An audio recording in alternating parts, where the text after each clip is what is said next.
No, hata girlfriend yako hawezi kuwa savior bro. She can't be your savior. Yeah, she can't be your savior bro.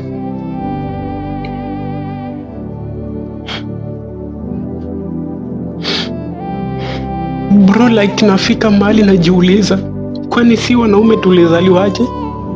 Yes, wanaume tulizaliwaje? Like bro, you can imagine ule girlfriend yako unamuona ati anakupenda. She always pretend that she loves you. Iko siku katakuwa kagonjwa, atagonjeka siku moja. I know bro, you'll stand with that lady. Utasimama na huyo lady, ataenda mpaka level 6 mali anataka kukufa kabisa. But good thing about my brothers, utasimama na yeye hata kama ataikata roho bro, but at least utasimama. Hata familia yake itamtoroka, but you will stand with her.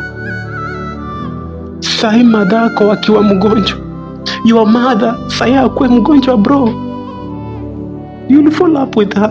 Hata kupigia tu simu, hata kama uko na sister ni tajiri kukuliko, you will be the one to assist your mother. Yeah bro, sahi huyo demu wako haribike kichwa, aanze kutoa manguo ovyo ovyo. I know you will cover her. Utatafuta manguo mvalishe. Hata wanawake wenzake watakubali atoke, watamvalisha nguo. Now bro, the times comes, kuna kwanga na time inafika, mambo ina happen opposite. Bro, sahi wewe sasa kuwa mgonjwa. Now become sick. Kuwa mgonjwa just a minute, then you will see how things will happen bro. Wewe watu umepeleka hospitali level 6, karibu unakufa. Demu gani atakufuata? Nani? Ule mwenye unaishi naye huyo bro? Hawezi simama na wewe, hawezi. She will run away bro. You will suffer alone, you will die.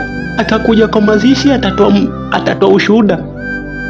Kama girlfriend yako ama wife yako, atatoa ushuhuda, and that time you are no more bro. Sahi kuwa mwenda wazimu, just become mad.